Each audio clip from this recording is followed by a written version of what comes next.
transforma tu vida. Tiempo de gracia.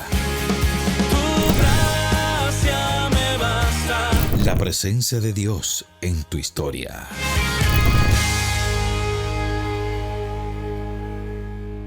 Te damos gracias, Padre Santo, y te suplicamos que envíes el Espíritu Santo, Paráclito, a nuestras almas y haznos comprender las Escrituras inspiradas por Él, y a nosotros concédenos interpretarlas de tal manera que nosotros podamos experimentar la paz, la alegría, el gozo. Ven, Espíritu Santo, ven en nombre de Jesucristo a todos nosotros como el día de Pentecostés. Amén.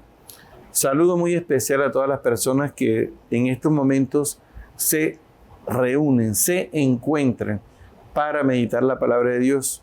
Recuerden ustedes que ser discípulos es sentarse a los pies de Jesús, igual que María, la hermana de Marta, como dice Lucas 10:38, 10:39, donde dice que ella eligió la mejor parte, sentarse a los pies de Cristo para escucharlo, para escuchar al Maestro. Y eso es lo que nosotros hacemos cada vez que participamos de la Lectio Divina. Es un ejercicio de encuentro con la palabra, de encuentro con el Señor a la luz del Espíritu Santo. Saludamos a todas las personas, que Dios los bendiga, que el Señor los acompañe, los abrazo con el corazón. Este domingo 20 del tiempo ordinario nos vamos a la palabra, donde la primera lectura va a estar tomada del libro del profeta Jeremías, capítulo 38, versículos del 4 al 6 y del 8 al 10, que inicia diciendo: los dignatarios dijeron al rey: muera ese hombre, porque está desmoralizando a los soldados que quedan en la ciudad y a todo el pueblo con semejantes discursos. Ese hombre no busca el bien del pueblo, sino su desgracia. Respondió el rey Sedecías: ahí lo tienen, está en su poder. El rey no puede nada contra ustedes. Ellos se apoderaron de Jeremías y lo arrojaron en el pozo de Malquías, príncipe real, en el palacio de la guardia, descolgándolo con sogas. En el pozo no había agua sino lodo, y Jeremías se hundió en el lodo. En el versículo 8, Ebed-Melech salió del palacio y habló al rey: Majestad, esos hombres han tratado injustamente al profeta Jeremías, arrojándolo al pozo donde morirá de hambre, porque no quedaba pan en la ciudad. Entonces el rey ordenó a Ebed-Melech, el nubio: toma 3 hombres a tu mando y saquen al profeta Jeremías del pozo antes de que muera. Ebed-Melech tomó a su mando los hombres, entró en el ropero del palacio y allí tomó tiras y trapos y los descolgó con las sogas hasta el pozo. Y Ebed-Melech, el nubio, dijo a Jeremías: coloca los trapos debajo de tu brazo, por debajo de la soga, y Jeremías lo hizo. Muy bien, vamos a ubicarnos en el contexto histórico para comprender esta palabra que acabamos de escuchar. Primero, a nivel mundial, en ese momento hay una guerra, como están las guerras ahora mismo, los imperios. Está el imperio egipcio, que está al norte, y está el imperio babilónico, y en el centro está el pueblo de Israel. ¿Qué sucede? Que las fuerzas egipcias quieren ese territorio a donde está Israel, y le han brindado ayuda militar al pueblo de Israel. El profeta Jeremías dice que se tiene que rechazar esa ayuda política y se tienen que unir más bien a los babilonios o caldeos. Esto políticamente, pues nadie está dispuesto a aceptar unirse a los babilonios. Es como si se rindieran prácticamente. Este es como en síntesis el pensamiento. Jeremías surge en el reinado. Hay 3 reyes en Israel. Fácil de aprender. Josías, capítulo 1, versículo 1. Tiene un hijo que se llama Joaquín, y Joaquín tiene un hijo que se llama Sedecías. Esos 3 reyes están en el contexto político de ese momento. Ya el rey Josías ha muerto en una batalla en Necao, pero el rey Josías ha sido un rey excelente, extraordinario, fiel a Dios, y es el que ha promovido pues el Deuteronomio, la segunda ley y una nueva alianza. Por eso Jeremías habla de una nueva alianza, por allá en el capítulo 31. Estos son pensamientos de Josías. Ahora, vamos a buscar ese pensamiento donde dice que había que entregarse a los babilonios. Vamos a buscar en el capítulo 21, Efraín, de Jeremías. Vamos a ver 21, 9. Dice, los que se queden en la ciudad morirán a espada, de hambre y de peste. Los que salgan y se pasen a los caldeos, sitiadores salvarán la vida. Los apresarán como botín vivo, porque me enfrento con esta ciudad para mal y no para bien, oráculo del Señor. Será entregada al rey de Babilonia, que la pasará a fuego. Bueno, ese es el pensamiento de Jeremías. Y eso no le caía bien. ¿Dónde más lo encontramos? Bueno, entonces vamos a buscar en Jeremías, capítulo, estamos ubicando en el contexto. Capítulo 36, versículo 1. Ahí va a hablar de Joaquín. ¿Ves? Recuerda que son 3 reyes. Sí. Ahí va a mencionar a Joaquín. ¿Cómo dice? El año 4 de Joaquín, hijo de Josías. Te das cuenta, ya pasó Josías, lo que te acabo de decir. Ahora vamos para 36, versículo 32. Dice, Jeremías tomó otro rollo y se lo entregó a Baruc, hijo de Nerías, el escribano, para que escribiese en él, a su dictado, todas las palabras del libro quemado por Joaquín, rey de Judá. Entonces, ¿por qué Joaquín quemó el rey? Pues el rey Joaquín, ¿por qué quemó el libro o los rollos del profeta Jeremías, Efraín? Porque no le gustaba lo que decía Jeremías. ¿Qué decía Jeremías? De que iba a ser entregado a Babilonia.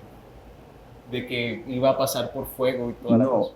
La idea es la siguiente, que había que unirse a los babilonios. Había que entregarse a los babilonios y no esperar la ayuda militar de Egipto. Eso es, entonces, ¿qué hizo el rey? Quemó los rollos de Jeremías, para que nosotros comprendamos por qué lo hizo. Ahora, capítulo 37, viene otro rey. Entonces, eso te quiere decir que el capítulo 36 y el otro día pasó el capítulo 37. No, estamos hablando aquí de síntesis teológicas con abismo de tiempo dentro del contexto histórico de Jeremías. ¿Qué dice el capítulo 37? Sedecías, hijo de Josías. Ok. Ya había pasado otra. Ya había pasado Joaquín, hijo de Josías, y ya había pasado Josías. Sí. ¿Ves? ¿Estamos enredados? No. Bueno, estamos en el año 600, porque la desgracia va a pasar en el 538. ¿Ves? 587 y 538. Va a pasar la tragedia, el exilio. Así que Jeremías está advirtiendo, es un profeta pre-exílico. ¿Qué significa pre-exilio? Antes del exilio, que está anunciando. Es como si una persona se pone a decir, pilas que se van a meter en la casa tuya, se van a meter, los ladrones ya están organizados, ya vienen.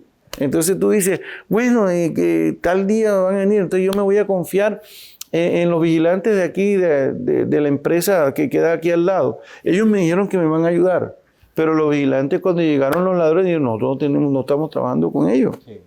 Y nosotros respondimos por esta empresa. Eso fue lo que pasó. Entonces mire el juicio que le van a hacer a Sedecías. Dice, Sedecías, hijo de Josías, sucedió en el trono de Jeconías, hijo de Joaquín, a quien había nombrado rey de Judá Nabucodonosor, rey de Babilonia. Exactamente. Nabucodonosor, cuando se tomó Babilonia, o sea que ya aquí pasó la tragedia, nombró a Sedecías rey. Eso está por allá en el capítulo 24 del segundo libro del rey. ¿Ves? Ahí está el contexto. Entonces, nos estamos ubicando, ¿verdad? Sí. Sigue. Dice Segunda de Reyes 24, durante su reinado Nabucodonosor, rey de Babilonia, hizo una expedición militar y Joaquín le quedó sometido por 3 años, pero se le rebeló. Entonces el Señor mandó contra él guerrillas de caldeos y sirios, moabitas y amonitas, los envió contra Judá para aniquilarla, conforme a la palabra que había pronunciado por sus siervos los profetas. Ajá, sí. Y nombró. Eso le sucedió a Judá por orden del Señor para apartarla de su presencia por los pecados que había cometido Manasés y por la sangre inocente que derramó hasta inundar a Jerusalén. El Señor no quiso perdonar. Para más datos sobre Joaquín y sus empresas, véase los anales del reino de Judá. Joaquín murió y su hijo Jeconías. Segunda de Reyes 24:17. 17. 24:17. No, 24:1. No, 24:17 donde le cambió el 17 nombre. dice, en su lugar nombró rey a su tío Matanías y le cambió el nombre a Sedecías. Le cambió el nombre por Sedecías. Ok, bueno, sigamos con Jeremías. Entonces, ya sabes cuál es el pensamiento de Jeremías, ¿verdad? Sí. Bueno, ok. Oye, este pensamiento es clave, esencial para comprender el libro de Jeremías desde el punto de vista político, pero también acerca de su profecía, que es una profecía de prevención. Es mejor salvar la vida de toda una nación uniéndonos a los babilonios, rindiéndonos a ellos, que hacerle frente, porque nosotros no tenemos la capacidad militar para enfrentar ese ejército. Es una lógica divina, una luz que viene del cielo, como cuando alguien nos está advirtiendo de un peligro en nuestra vida y que nosotros no tenemos la capacidad suficiente para hacerle frente a esa situación. Entonces, capítulo 37, versículo 7. Mira lo que va a decir Yahvé a través de Jeremías. Así dice el Señor Dios de Israel. Esto dirás al rey de Judá, que te ha enviado a consultarme. Mira, el ejército del faraón que ha salido en auxilio de ustedes se volverá a su tierra de Egipto. ¿Viste? He aquí, la fuerza del faraón que salían en vuestro socorro van a regresar a Egipto. Ajá, sigue. Y los caldeos volverán a atacar esta ciudad, la conquistarán y la incendiarán. Así dice el Señor. No se hagan ilusiones pensando que los caldeos levantarán el cerco, porque no se marcharán, aunque derrotarán al ejército caldeo que los ataca, de manera que no quedasen más que soldados. Pues aunque hubiesen derrotado a toda la fuerza de los caldeos que os atacan y les quedaran solo hombres acribillados, se levantarían cada cual a su tienda e incendiarán esta ciudad. Ahí fue a donde arrestaron a Jeremías. Ya. Lo trajeron y lo interrogaron a Jeremías. Capítulo 37, versículo 17. El rey Sedecías mandó traerlo y le interrogó en su casa en secreto. ¿Hay algo de parte de Yahvé? Dijo Jeremías. Lo hay. Vamos a ver con qué le va a salir. Dice, sí, será entregado en manos del rey de Babilonia. Y eso no le gustó. Ve, ya entiende por qué lo metieron en el pozo. Sí. En el pozo que tiene fango. Para que se muriera, para que se pudriera, para que se quedara en silencio, porque le incomodaba la palabra de Dios, porque la palabra de Dios a través de Jeremías no era aceptada, porque muchas veces la verdad que es luz, nosotros la rechazamos y preferimos las tinieblas, como dice el Evangelio de Juan 3:19. No lo vamos a leer, pero ustedes lo buscan. Ya. Ahora, nuevamente volvemos. Capítulo 38, el contexto de la lectura de hoy. Todo lo que hemos hecho para comprender la lectura de hoy. Capítulo 38, versículo 2. Así dice Yahvé. Mira lo que va a decir. Ojo con el pensamiento. El que se quede en esta ciudad morirá a espada de ¿Por hambre. qué va a morir de espada o de hambre? Porque Babilonia va a conquistar esa tierra. Ajá. ¿Sigue? Sí. Morirá a espada de hambre o de peste. El que se pase los caldeos será tomado como botín para salvar, pero salvará la vida. Y así dice el Señor, esta ciudad será entregada al ejército del rey de Babilonia para que la conquiste. Entonces, otra vez nuevamente el pensamiento, Jeremías no se retractó A pesar de que lo estaban y acorralando. volvió a decirlo. El que se entrega a los caldeos vivirá y eso saldrá ganando. Así dice Yahvé, sin remisión será entregada esta ciudad en manos de las tropas del rey de Babilonia, que la tomarán. Y dijeron aquellos jefes al rey: hay que condenar a muerte a ese hombre, o sea, a Jeremías. Porque con eso desmoraliza a los guerreros que quedan en esta ciudad y a toda la plebe, diciéndoles tales cosas. Porque este hombre no procura en absoluto el bien del pueblo, sino su daño. Mira, el bien del pueblo es el que quiere Jeremías. Que la gente viva, que no haya una tragedia, sí, que no haya una desgracia. ¿Por qué? Cuando se puede evitar la tragedia y la desgracia, se evita, se tiene que evitar, porque nunca la violencia será el camino para resolver los conflictos. Es el diálogo, siempre será el diálogo. Y siempre será el diálogo iluminado por la acción del Espíritu Santo, como lo estamos experimentando nosotros en esta palabra. No son capaces de escuchar a Dios a través de Jeremías. ¿Y por qué será que no quieren escuchar a Jeremías? Recuerden ustedes que Jeremías, en el capítulo 1, ha dicho que él es un muchacho. ¿Se imaginan ustedes ese muchacho delante de todos esos militares, el rey, los ancianos, para irles a hablar de política y darles un consejo? No se puede. Ellos no aceptan esa lógica. Capítulo 1, versículo 6. Yo repuse: ay, Señor mío, mira que no sé hablar, pues soy solo un muchacho. No sé hablar, soy un muchacho, dijo Jeremías. Es lo mismo que dijo Moisés en el Éxodo 4:10. No sé hablar. No es que no supieran hablar, es que no conocen, no fueron educados políticamente. Es como si te llamaran, Efraín, ahora mismo a trabajar en cuestiones políticas, ¿ves? Para, no sé, para ayudar en la curación de los conflictos que hay en diversas partes del mundo. Y tú dices, pero es que yo no he estudiado política exterior, yo no he estudiado política, no sé nada de esto, no conozco el tema. Pero nuestro Señor, igual que le dijo a Moisés, en Éxodo 4, lo encontraste. Sí, pero Moisés insistió al Señor: yo no tengo facilidad de palabra, ni antes ni ahora que has hablado a tu servidor, soy torpe de boca y de lengua. Entonces mira que hay tres cosas que Dios dice. Jeremías 1:7. Primera cosa, no digas que eres un muchacho. Primera cosa.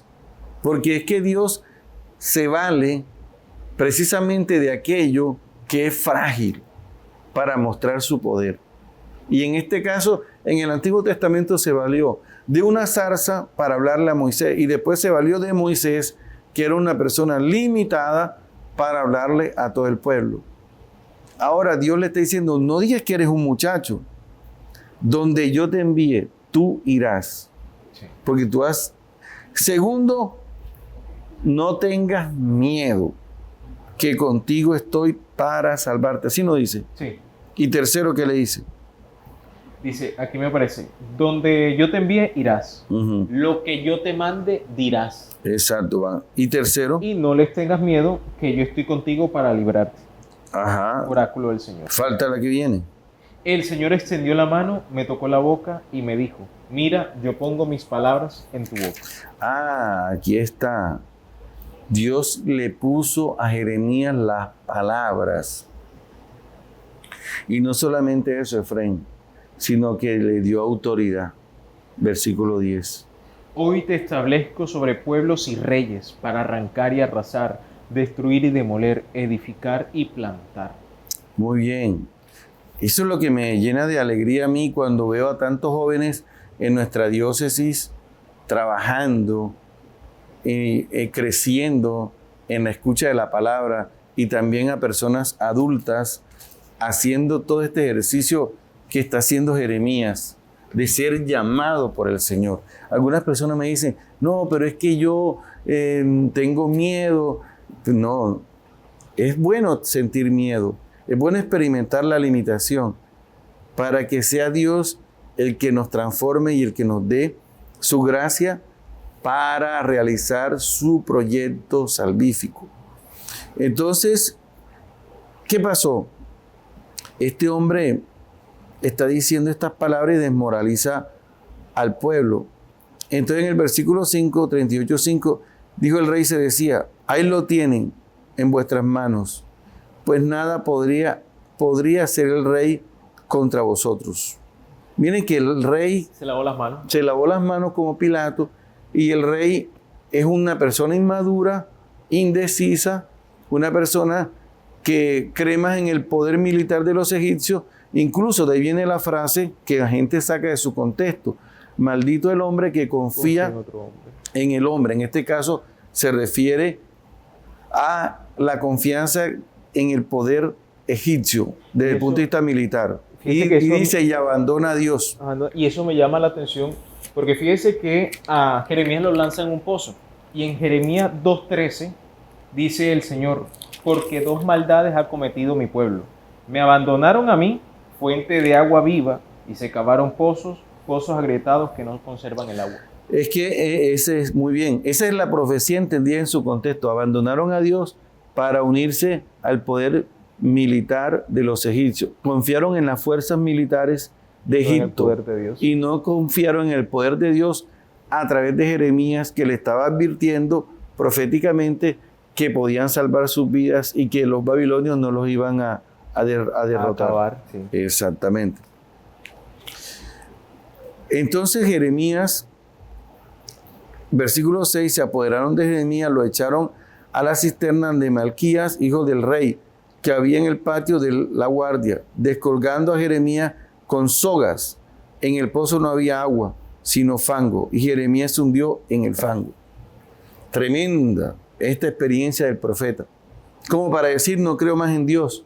Como para decir, hasta aquí, tanto que profeticé. Pero escucha, no perdió la esperanza Jeremías. No reniega contra Dios. Él cree profundamente que es necesario que el pueblo sepa la verdad, que abrirle los ojos al pueblo. Pero la gente no escucha.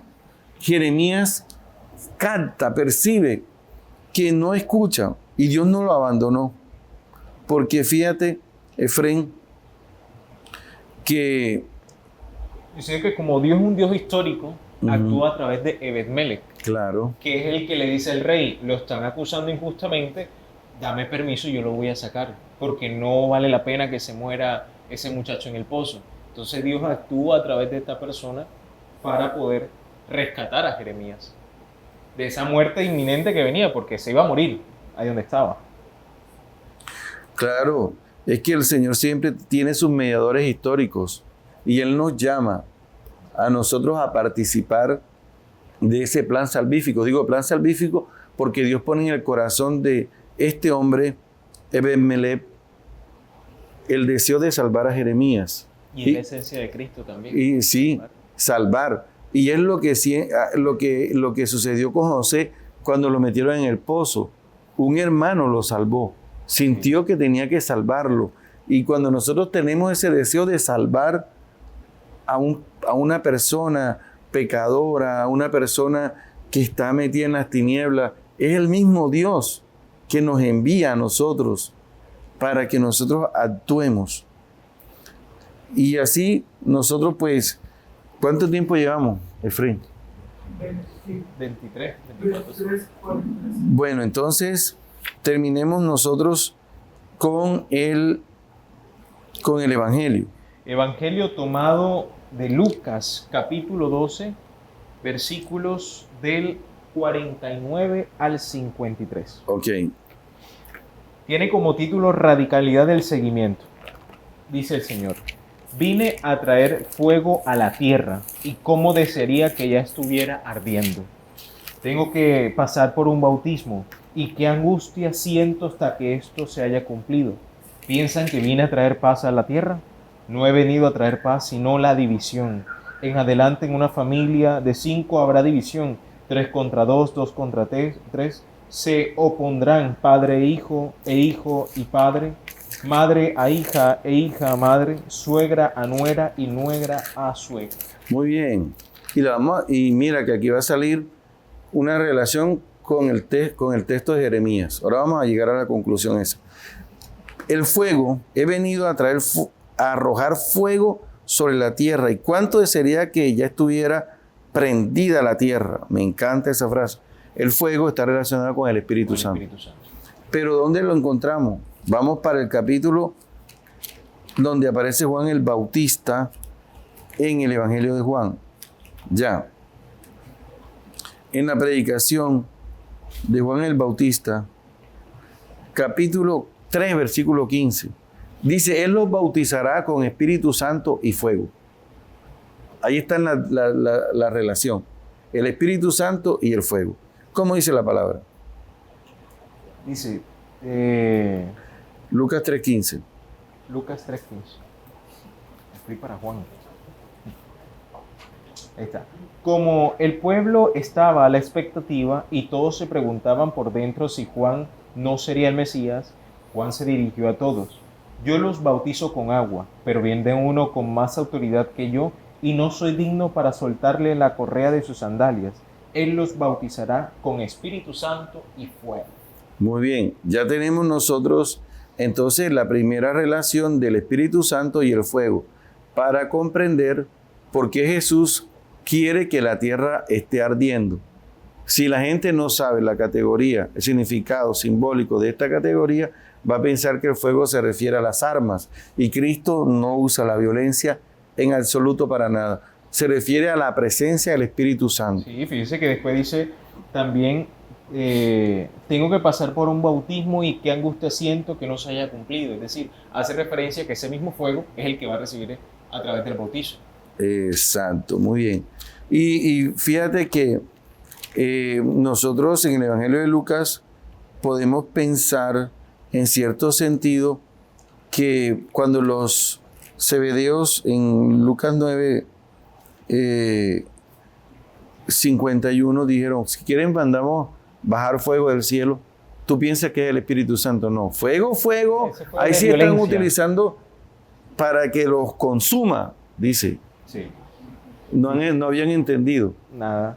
Dice Lucas 9:54. Al ver esto, Juan y Santiago, sus discípulos, dijeron, Señor, ¿quieres que mandemos que caiga un rayo del cielo y acabe con él? ¿Viste? No habían entendido a qué fuego se refería. ¿Y cómo sabemos más por parte de Lucas que es el fuego del Espíritu Santo? Porque en Hechos 2 dice el texto que cayó fuego del cielo, el Espíritu Santo vino como lenguas de fuego. Es decir, el Espíritu Santo, el Espíritu de Dios, vino a transformar a los apóstoles, a sanarlos del miedo, del temor, a iluminarlos, a comunicarles el calor del amor. ¿Cómo dice? Aparecieron lenguas como de fuego que descendieron por separado sobre cada uno de ellos y se llenaron todos de Espíritu Santo. Hechos 2, ¿qué? Hechos 2:3. Hechos 2:3. Entonces ya tenemos el significado de fuego. En la Biblia, cuando se habla de fuego, mírenlo bien el contexto, se refiere al Espíritu Santo. No se refiere al Espíritu Santo cuando dice que es para la violencia. Bueno, luego dice, versículo 51, ¿creen que estoy aquí para poner paz en la tierra? No, os lo aseguro, sino división. ¿Cómo dice allá? También me aparece división, pero buscando el texto junto con este en Mateo 10:34, que es la misma situación, dice de que no vino a traer fuego, sino espada. Sí, es la palabra correcta. Y la espada significa discernimiento. ¿Ves? Hebreos 4:13 dice que la palabra de Dios es como una espada de doble filo que penetra hasta lo más íntimo y que causa precisamente discernimiento.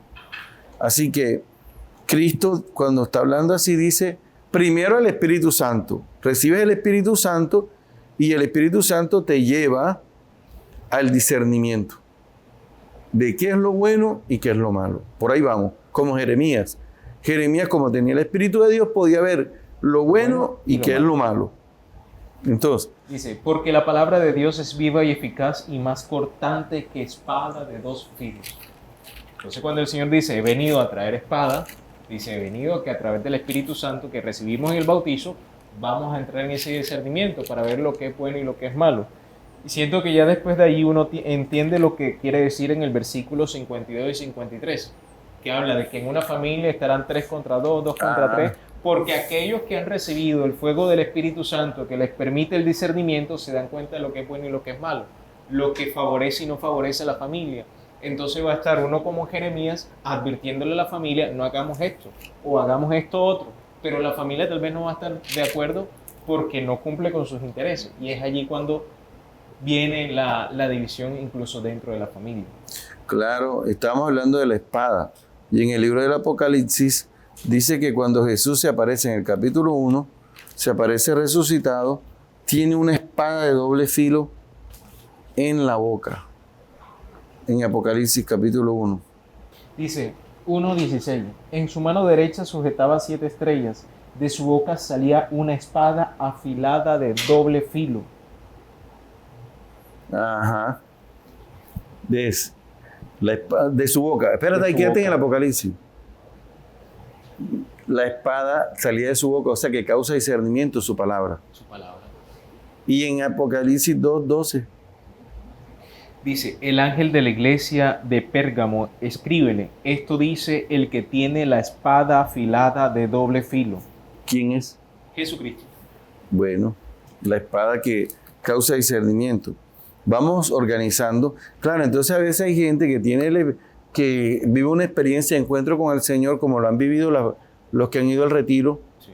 y se encuentran con la palabra y ya no pueden convivir o aceptar las acciones del mundo, ¿ves?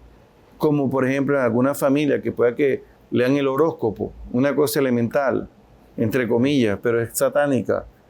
Y el que fue al retiro, que ha recibido el Espíritu Santo, sabe que ese es una acción diabólica y le dice, no, ese no es el camino. Y le pasa como a Jeremías.